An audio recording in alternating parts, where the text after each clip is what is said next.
Last December, Campus News began investigating an issue at school that existed before the pandemic and will, if history is any indication, continue in the fall, whether we're meeting on campus or online.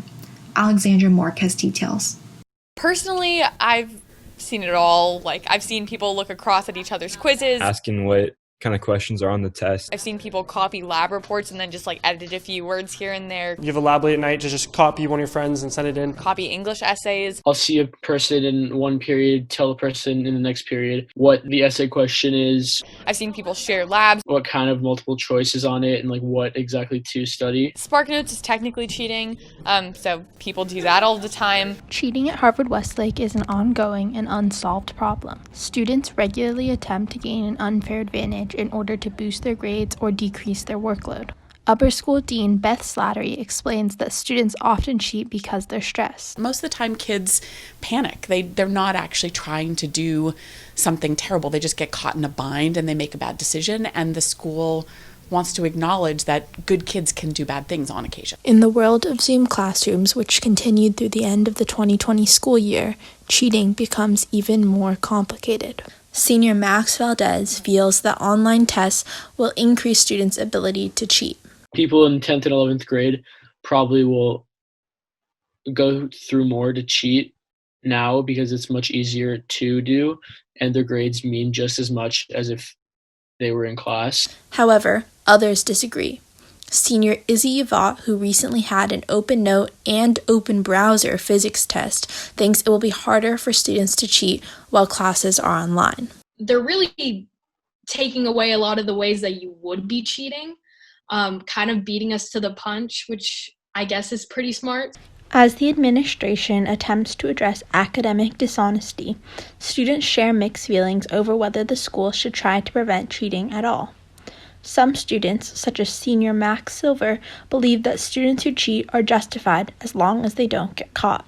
If you feel like it's okay to cheat and you can get away with it, I feel like you can't really say anything about it. But if you get in trouble, if you get caught, I feel like you deserve to get punished for it. Sophomore Kate Burry feels that cheating provides students with an unfair advantage. Kids who aren't working hard enough are getting grades that they don't deserve, and kids who are working really hard are getting the grades that they deserve but are being put on the same level as kids who don't. The school has implemented a number of measures to combat cheating.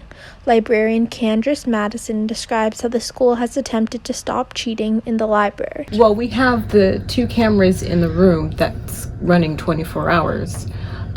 We do have audio. Unfortunately, it does not record, so we watch it live. However, these measures are not always effective. One anonymous student describes the ways in which they still manage to cheat. I go to silent study and have notes. I then angle it so that people walking around can't see it. I know the cameras straight up see it, but no one cares enough to actually check. In the rare cases where the school does find a student cheating, the student is sent to the honor board. Senior Prefect Council member Clay Skaggs explains that although the primary function of the honor board is rehabilitative, it also exists to discourage students from cheating in the first place. The honor board also gives really low grades on assignments that were cheated on to act as a deterrent.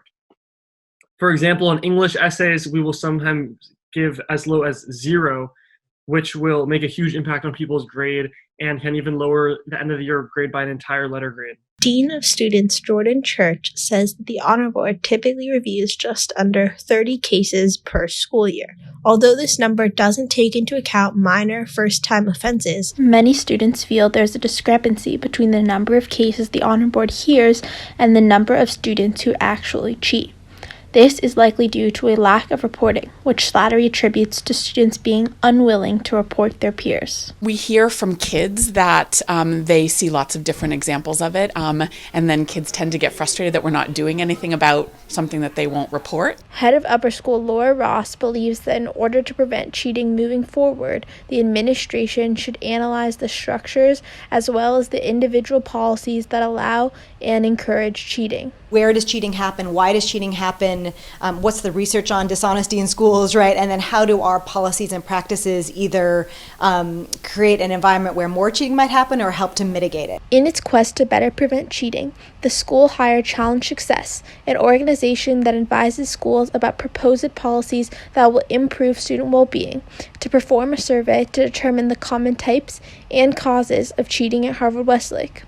The organization concluded that the new block schedule will help prevent cheating. In addition to schedule changes, the administration is also pushing for change on the classroom level. Ross encourages teachers to restructure their curriculum to measure students' original thought, which she believes will not easily lend itself to academic dishonesty.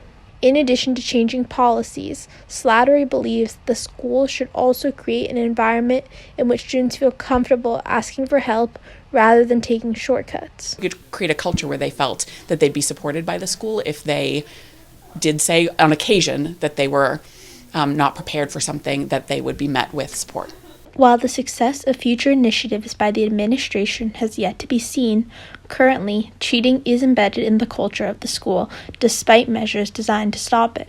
For Campus News, I'm Alexandra Mark.